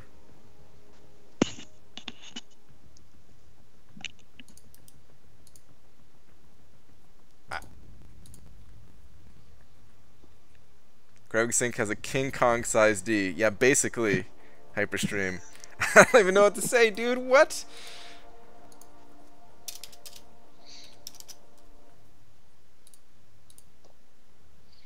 Holy crap, man.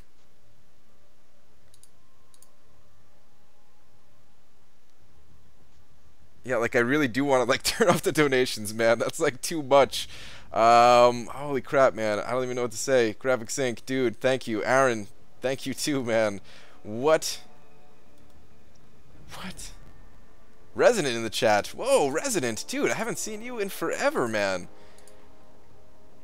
What's up, dude? How have you been? That's the largest D in the world? Yeah, I think so, Chris. I think so. Holy crap, man. You deserve it, PG? Do I, man? Holy crap, that's a lot of money.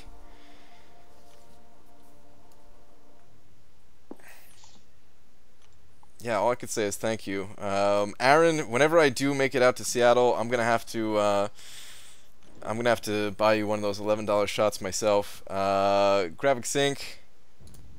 I don't know when I'll make it out your way, but yeah, I'm gonna have to do the same thing for you at some point, man. Holy crap.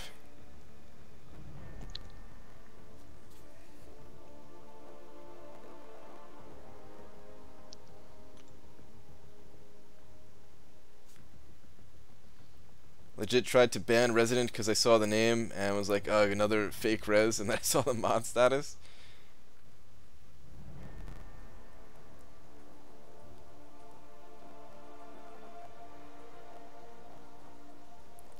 Had my fun, but for a single guy who only works 3 nights a week as a bartender, I can't keep up. Enjoy your big D, sir. Dude.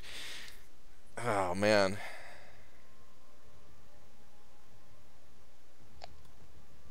Graphics Inc. saying, Aaron, start a stream and you'll get it back. Yeah, Aaron, you've been saying that you wanted to start up a stream, dude. Like, after mine.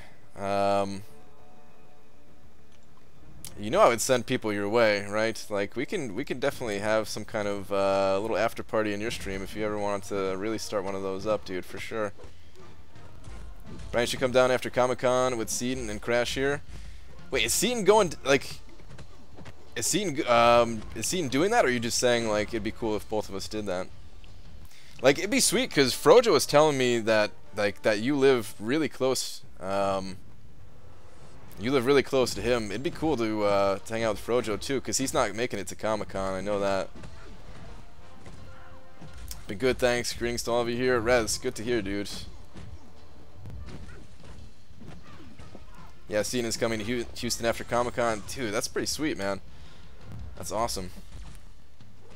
Yeah, like, that was actually one of the places that we were considering moving to, just because I know we can find, like, affordable living in Texas. I know rent there is a lot cheaper.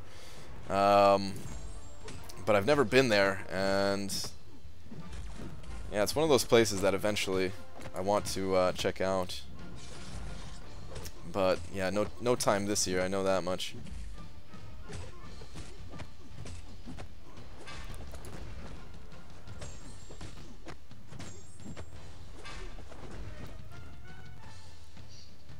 Send people somewhere damn near every night. If you were on every night, pretty easily could make the regular after party.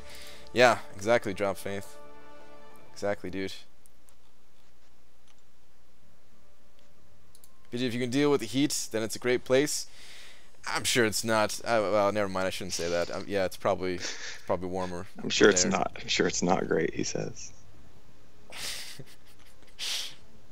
I was gonna say I'm sure it's not that much hotter than New Jersey, but yeah, quickly just remembered like no, yeah, it probably is a bit warmer.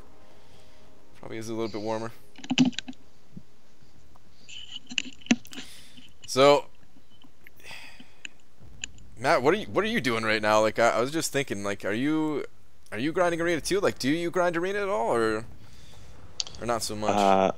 Well, when I saw that Green Goblin and Doc Ock were coming out, I was like, I gotta stack 5-star shards for science because I have that science gem, and Right. And so I hit arena really hard last month, and I built a lot. I mean, I had 60K at the beginning of the month, and I was ready to pull, and then that fiasco happened. So I've actually kind of just cooled off. So I do the basic arena.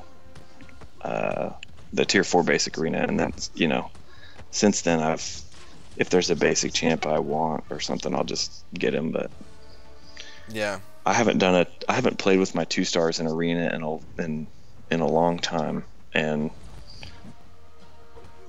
I may on the second round or when Doc Ock comes out, I may go for his 3-star, just because I don't have the time, I don't have the patience to do the full feature grind. But that's the one thing I really miss, is being able to get the feature 3-star from the basic arena. Do you remember when you used to be able to do that? So Yeah. if you got the 1 to 10%, you could pick up the basic and the featured 3.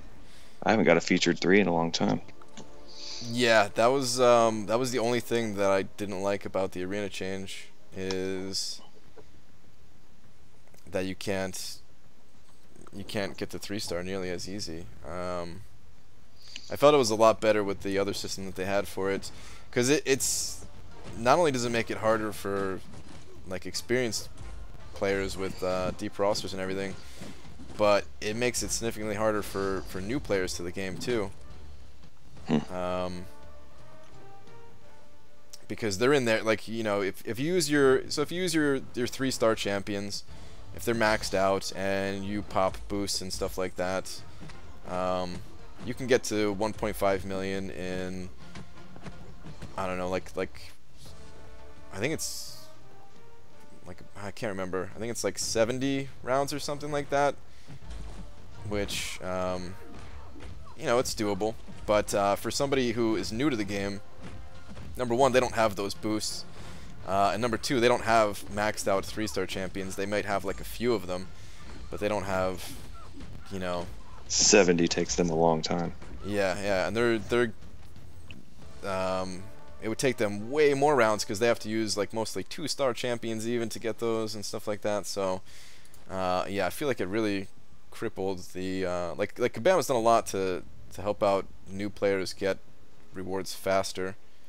Just like even like the calendar. I mean, you just for logging in this month, it's like half of a 5-star champion.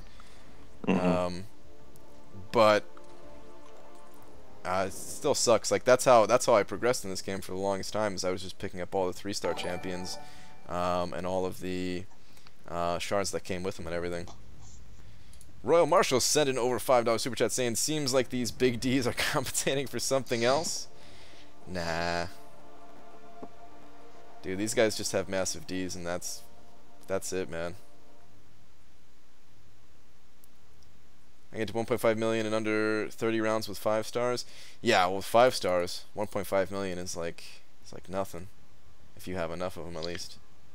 So is it true that your 3 stars, max 3 stars boosted, they'll get you more points in arena than your 4-star 330 unboosted, of course?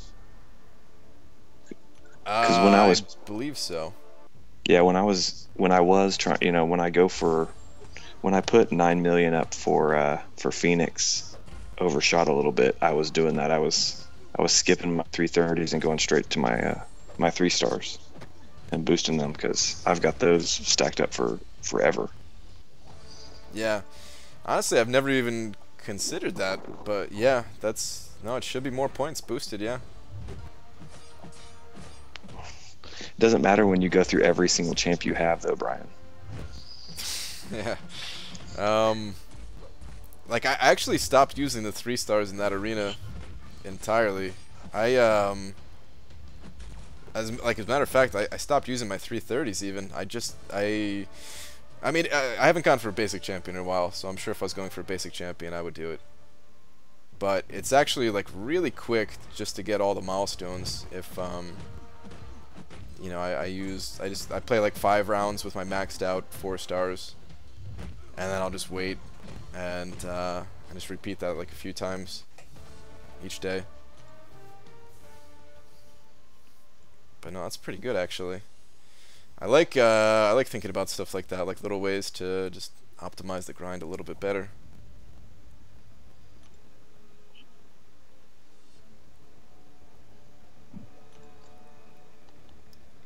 Do you have like the next champion that you're gonna go for? Because for me, I know that Dormammu in the basic is pretty much it for me. Let me look at the schedule. Honestly, I was looking forward so much to those science champs that it just kind of threw my whole game off. I mean, I was way more upset about it than a grown man should be about a video game. I'll just say that. Dude, I hope I hope the science champions to come are really good then, man. Like I mean, are you hyped for like the possibility of Gladiator Hulk or whatever he is? Yeah, but they do something messed up with him. They're gonna make him cosmic or something. Yeah. I mean, I think I did hear that. I think I heard somebody saying that he's gonna be cosmic or something like that's what their prediction is. So you might be right. But I hope not, because I really like Hulk in this game. I even liked him before the update, and after the update, of course, he's just even better. I could go for Dormammu. I'm looking at the list right now. I'd have gone for Archangel if I didn't have him already. Maybe Iceman. Iceman's what, September? Mid-September? Yeah. Archangel's the next one on my list too after Dormammu. Can't play without suicides now, it's BG's fault. Yeah, Aaron, man, trust me, dude, like I'm gonna be in pain. I'm gonna try my best to not complain while I don't have the suicides on, but I'm gonna have to let out some of those complaints every once in a while. The people who run suicides all the time and then finally drop them, they're like, this game is horrible. I can't play this anymore. That's how it feels, man. Like I literally just don't want to step foot in the arena. I understand when people who really hate and just like despise grinding arena, like, what are you talking about? It's great. And then I drop the suicide and I'm like, oh man, you're right. This sucks. Like, I don't want to do this.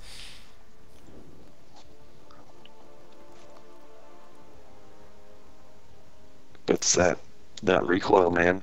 It hurts you. It makes you a liability. It does. It definitely does. Of course, I mean, it'd be nice if it wasn't there, but yeah.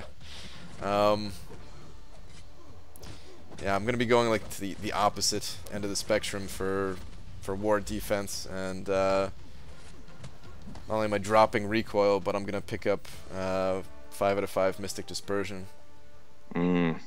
Which I still say is gonna get changed. I still think somewhere in the next few updates, It has to change. It's already gone on way too long, unchanged.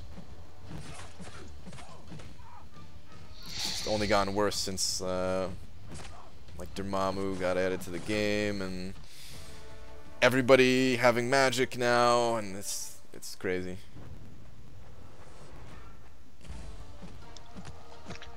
I think if they do anything, it's just going to be that they'll fix dexterity. Oh yeah, I mean that's the only thing.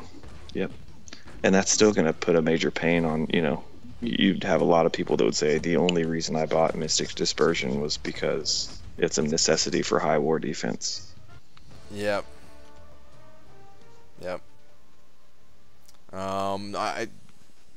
What I predict is going to happen, and I could be totally wrong on this, but do you remember that post where Kabam said they were talking about they addressed like the gear thing, and they said like the next update that they were gonna have was going to change Alliance War. Was going to be kind of, I can't remember if they used the word overhaul or not. I don't know how big of a thing it was, but I know they were looking at Alliance War next, and then because that update there were so many issues with it, they had to kind of shelve that idea and fix 12.0.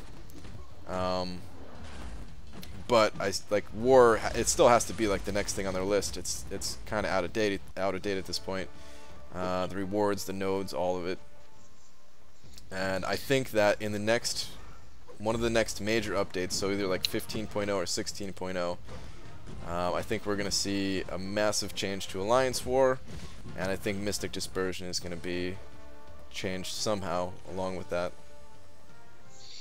I've had 5 in Mystic Dispersion for probably a year now, and I use it on offense a lot. I think it's still a great offensive mastery, and I'd probably keep it just because you know, if they kept it functioning on offense the same, if they nerfed its ability on defense, I'd probably still keep it. Yeah, that's I mean, there's a lot of good Mystic champions out there, so I could definitely see that.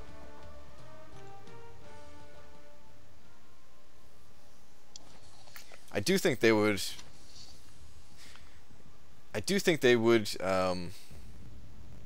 do some kind of compensation, but at the same time I could also see them not, and just say like, well, Mystic Dispersion was never touched, we adjusted dexterity. Or like, what if they gave us compensation for dexterity? Like, yeah, we changed the way dexterity functions, so here's 135 units or something like that. Here's a Stony Mastery Core, or whatever the cost of dexterity is. I'd be happy if they gave out 5-star shards like they did with the Suicide Masteries when they brought that back down. I mean, it was like they gave 15,000 Suicide Shard or 5-star shards out for every point, or 5,000 for every point you had in there or something. Yeah. I was actually pissed about that because I was literally like, I was saving up all my units for the longest time. I've been playing the game for like, I don't even know how many months at that point, just saving up my units, knowing that I wanted to get these masteries, and I was gonna get them anyway, even after the change. I didn't have them before the change happened, and I was just thinking like, damn, I just missed the window for getting a ton of free 5-star shards. And back then, like, that was a lot. Yeah, that was back when people were like, why would I spend 15,000 on a 5-star crystal? That sounds dumb. And now that's what everybody's doing. Yeah, because that was before Alliance War got added, so it was like a major source that of was assurance. The 5-star champ that was at that moment was Agent Venom. And so that's why you see all these guys with Agent Venom. They all opened it right after they got all those from the Suicide Masteries. Okay. Yeah, I didn't even realize that. I didn't even realize that because honestly, back then I don't even think I knew that there was like a 15,000 option for it. I remember seeing it and saying that's ridiculous, because the first one I remember seeing was like Venom, and then after that was like Spider-Gwen. Yeah. And then like there was like Kamala Khan was in there somewhere in like the earlier days. I don't There remember was where she fell exactly. 90s Cyclops. I mean, all these kind of champs all these champs I'll never get prestige data on, basically. Actually, there is a guy who's got a Kamala Khan rank 4, and so I added her a week ago because I finally got the last data point I needed. Nice. Well, if I ever get 90s Cyclops, like I might actually take him up. So, if I do, I'll let you know. 'Cause I know that's one that is missing for you, right? Mm-hmm. Yeah. Basically, like I said, if there's zeros, then I need data on them. Yeah. Yeah, well, I actually still have not unlocked Suicide Masteries. Really? Nope. I've never run them because I was really cheap for a really long time. And I didn't grind a lot of arena, so, I didn't have a ton of units hanging around. But I've got the cores for them from that rocket quest just stashed. I haven't used them yet. Yeah. That was an insane quest, really. Like the value out of that quest. Yeah, I got a 4-star crystal, and then I was like, wait a second, I need to be not getting that. I need to be getting the other stuff. Yeah, yeah. I mean, if the thing is, like, if you don't play arena, that's definitely the best place for them. So, or if you don't play much, then yeah, you don't really need them. But if you go for a like a legend title or something like that, if you're at all interested in that, actually, I didn't even look at your profile. I didn't see if you already had it or not. But no, I don't. But I would, if I did it, I would use Psylocke because she's my hardest hitter, I think. And all of all the bosses have been tech lately, so I don't want to go into one with a disadvantage right off the bat and try real hard to get it. Yeah, that's true. It's more bellyache about tech. Yeah. Sarcastic Taurus saying, "Hey, Muta, just dropping in to say quotes, we, the community love your work for the prestige charts." It's definitely true, man. Like everybody at the high end level of this game uses them, whether they realize that you're doing a lot of work there or not. I know some people just kind of use the tools and stuff like that and don't always know the people behind them, which I definitely have done that, like with pretty much every other game. This is the only game that I really know, for the most part at least, of who's doing what. BG, read last. You'll feel proud or disgusted. All right, DG.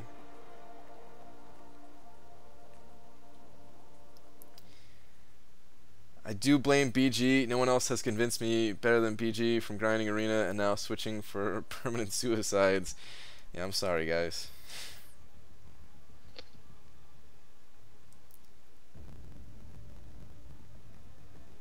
I think I get more comments on my videos about telling me to stop using suicides than any other comment, though. I almost don't want to drop them because then I feel like those people win. Like I'm not doing it for those people. I'm doing it just because I like to try different things, and I want my defense to be better and stuff. Yeah, I would like to get defensive kills and not have them hide them around the corners. Yeah. I was so proud. Last war I actually got 5 kills. I don't even know how it happened.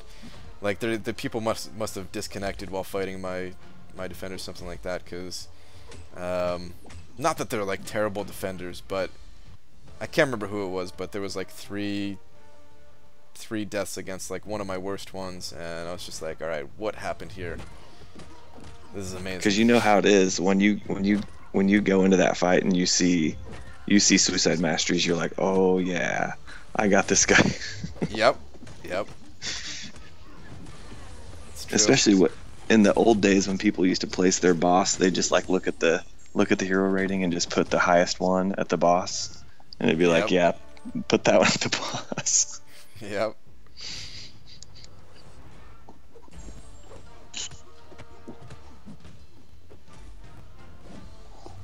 You know, there's some people that don't wanna fess up and say that they have suicides on, so they're just like, yeah, you know, don't say anything. And the champions get placed there anyway.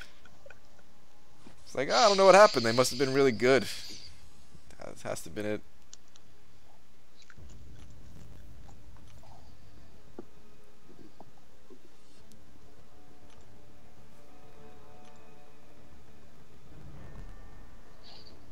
Yeah, guys, I have no idea why people care so much about what I do in this game, but they do seem to really hate the fact that I use suicides. Couldn't tell you why. They're just jealous. Jealous of the 60% damage. They're jealous that they don't have the cojones to tell their alliance leader to shove it when they tell them to take off suicides. You're right, actually. I think that's what it is, because a lot of them are like, that's the comment usually, is that I'm like selfish for running them or something. It's hard to not sit there and type back like, yeah, well, actually, you jerk. The main reason why I was running suicides in the first place is so that I can get all the prestige champions and level them up and try to help the alliance that way. And like, there's more than one area of the game, and you're like, by the same logic, you'd be a fool to even step foot in the arena while not having the suicides, you know. I do fine. I put up 9 million for Phoenix, like I said, or without suicides. God, that was horrible. Yeah, there's somebody in my alliance who grinds like crazy. He's got more PvP wins than I do, and he dropped suicides months ago, and he's still able to put up the numbers. I just don't know how he does it. Like, I would not be able to do it. It's gonna be really tough for me. Like, I'm basically, I've already decided I'm not going for any new featured champions for probably like the rest of the year almost. Maybe if like one that's just mind-blowingly awesome, maybe I'll go for that one champion. But for the rest of the year, I'm gonna just forget about the going for a featured champion and just get milestones. And that's the only thing that is making me feel okay about dropping them, really. Graphics Inc. My prestige is at 5,086, I think. Kind of sucks because like I really do try to increase my prestige, but yeah, it's just lacking at the moment compared to my alliance as a whole. Just could not get the right 5-star champions, basically.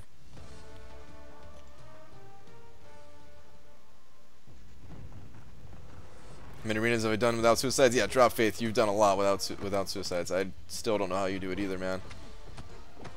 9.6 for so 9.6 mil for Voodoo, no suicides. Yeah, Dicer, same thing, man. Like, I've never put up that kind of score without suicides. Like, the most,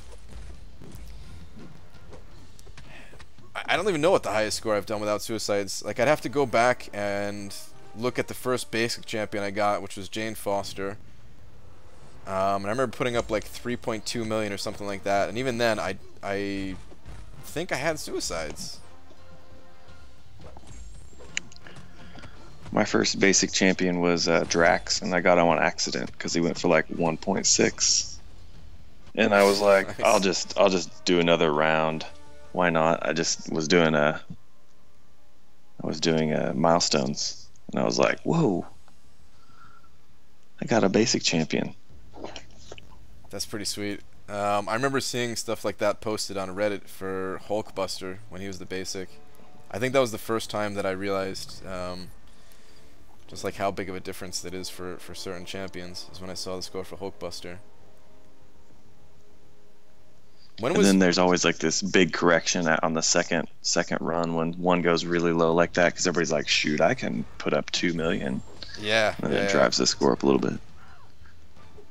When was Drax in the arena? That had to be in... It was a long time ago. I remember Drax was in the game when I started playing. I'm sure like maybe his basic wasn't around yet, but I remember looking like I really don't know much about Marvel, and when I first started playing the game, I just wanted to know like, all right, which champion looks the coolest, because that's the champion that I want, and I don't care about anything else. I just want them to look really cool. And Drax made the list, and I remember my friends telling me that he just had like the swords added, like he at one point did not have them. He used to have a really cool moveset. He had the big guy moveset. He had the same one as Hulk, where he kind of like slapped with his left hand and jumped forward on his medium attack, his dash attack. And then they removed that from everybody. Nobody has that. I think a symbiote has that now. That was back when there was like, 3 different movesets. Yeah. I wish I played earlier. I say it all the time, like I wish I started the game earlier, but I really don't think I would have got into it if I did start earlier. At the same time, there was a period of time, maybe between, I can't remember what it was, but it was this huge period of time where we didn't have any monthly quests. It was basically before Civil War, and it was like this empty wasteland. We survived on sheer will. I couldn't imagine the game without the signature abilities and masteries. That's the biggest thing for me, is when I hear that those didn't always exist. The signature abilities were always there for me, but the masteries, I do remember those getting added, because it was like all of a sudden I had the little red circle up by my name. Yeah. And then when you got to a new level, you got a new point, and I was like, wow, where should I put these? Greater strength or greater vitality? Yeah. Because those were the only free ones, those cost gold. Yeah, exactly. Are you holding on to the stuff that you got from Rocket's Workshop, hoping that they're going to add some new stuff soon here? Yeah, I just because I think the only reason I got those was so that I could go for a legend at some point, and I just haven't spent yet to do it. But I would say I think that having deep wounds and assassin will probably make it a lot easier on you not having suicides. I don't know if you've got those now.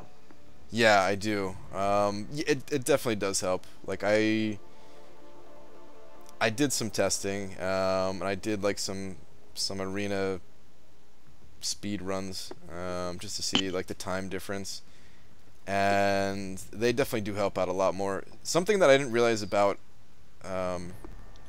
Assassin, which I kind of want to test, but at the same time I feel like I already know now. I didn't realize that if you attack the enemy when they're above 18% health, if that attack lowers them below 18% health, I'm pretty sure that gets the attack boost too. I don't know if you've ever... You're saying if like you were to do a big special at the end or something like that? Like even if special, or even if it's not a special, just if like let's say they're at 25% health and you attack into them, and the way it reads here, it would seem like because they were at 25% health, you wouldn't get the attack bonus, not until you attack them when they're actually below 18. But I don't think that's the case. Like I'm pretty sure if that attack when they're at 25% health drops them to 10% health or something like that, I'm pretty sure that attack got the extra attack boost. So Assassin is a bit better than I give it credit for sometimes, if that's true. Assassin has kind of single-handedly, ruined Iron Man and his healing. I mean, it's like it never comes up anymore when you're fighting an arena, or you'll be going up against a guy and he doesn't heal at all. You just go right through him. Yeah. That's like when I first saw this mastery, that was actually the first thing I thought of. Was like, wow, this is gonna crush Iron Man. 'Cause back then I was actually like not that good at fighting Iron Man. It's like, how do you dodge this special? It's impossible.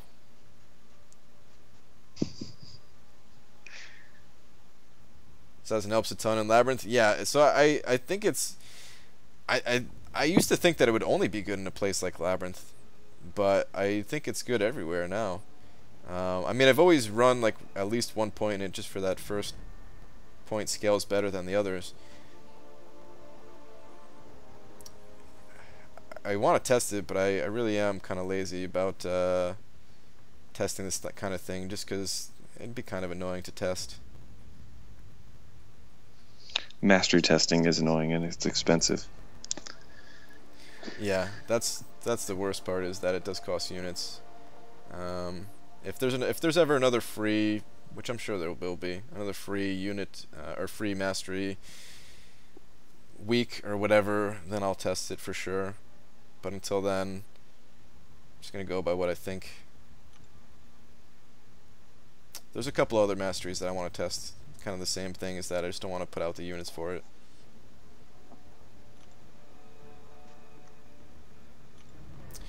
But anyway, I'm going to pop open some crystals here, and yeah, I'll start to end the stream.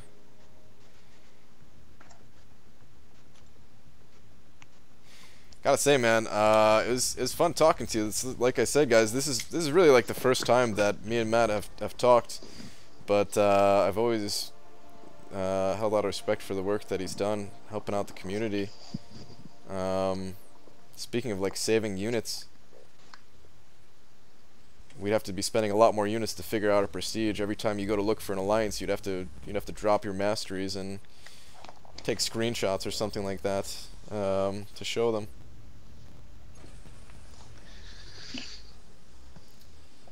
Well, I think you bring a lot to the community also, Brian. I think all the YouTubers are great. I kind of just started paying attention to you guys in the past couple months.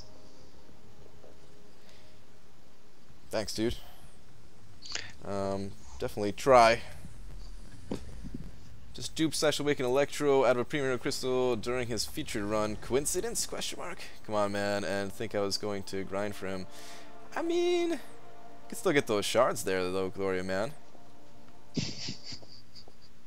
Yeah, you're not off the hook now. Get back in that arena.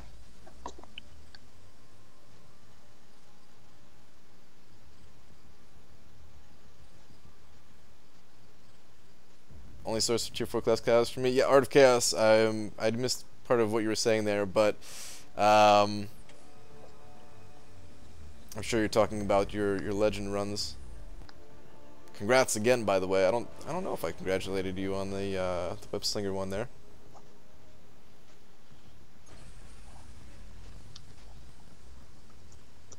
What do I need to get for the 11 to 25% reward from basic? It's roughly 1.6 million.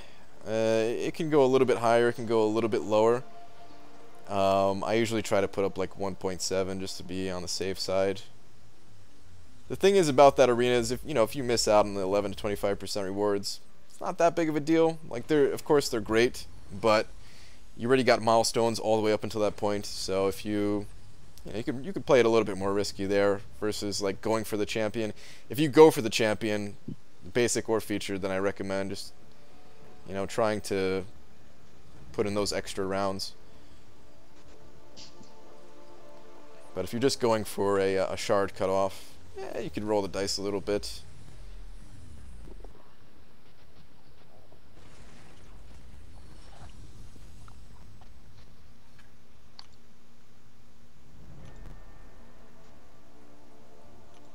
Oh man, I was supposed to do a premium opening today. I think I'm going to do an opening tomorrow, guys. Premiums. It's been a while. I need to get a lucky 4-star.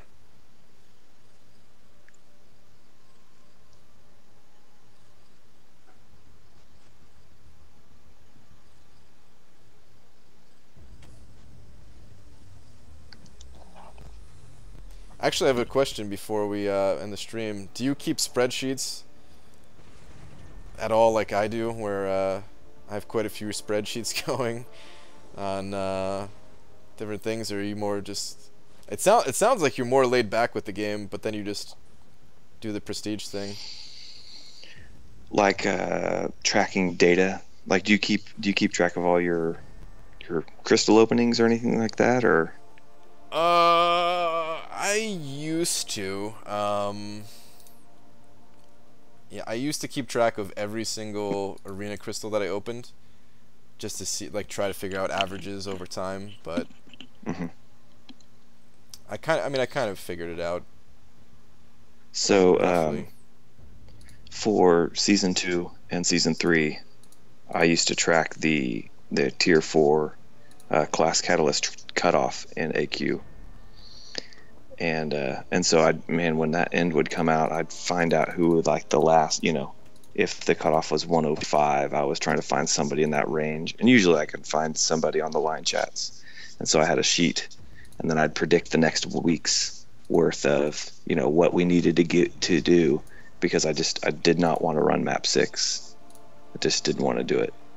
And so we tracked that. So now we're fine for prestige, and so we do track our performance, though. I mean, I keep track of what our score was week to week. I could probably do something like that in war, but it's just been so long. Yeah. There was actually there was a guy who he used to be the leader of my alliance before he stepped down. This is actually like 2 leaders ago for the people who have been following the channel for a while. But he, like, my alliance, we're very active. We have requirements for all of the like the 3-day events and duels and stuff like that. And he used to keep track of everybody's score. Oh man. Just to make sure that, like, we're all on top of it.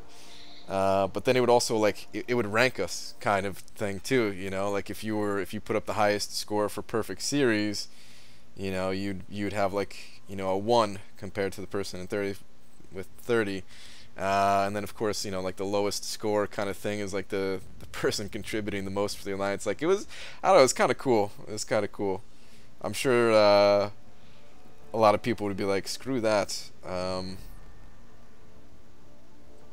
that's why a lot of people don't have, like, minimums for the events and stuff. But I don't know, it's kind of cool to see how you lined up versus, like, the other people.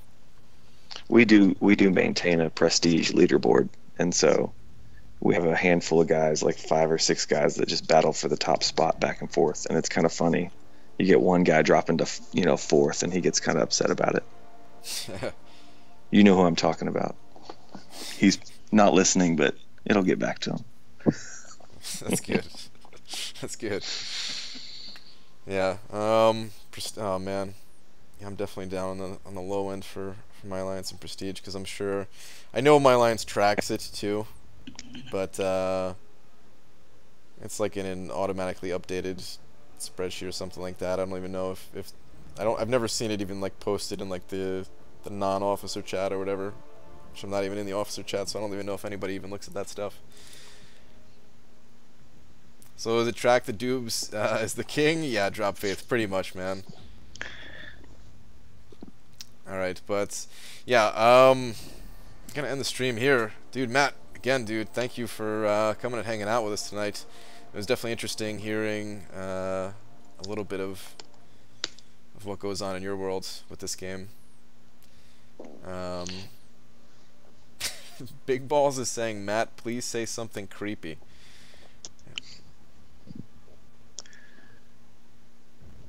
If you got anything creepy that you feel like saying. You got a creepy laugh out of me. That's about it. Alright, there we go. Once I finish Labyrinth, my prestige should be high 6,000 to 7,000, I hope. Graphics Inc. You'd be probably top 5-10 in the game with a 7K prestige.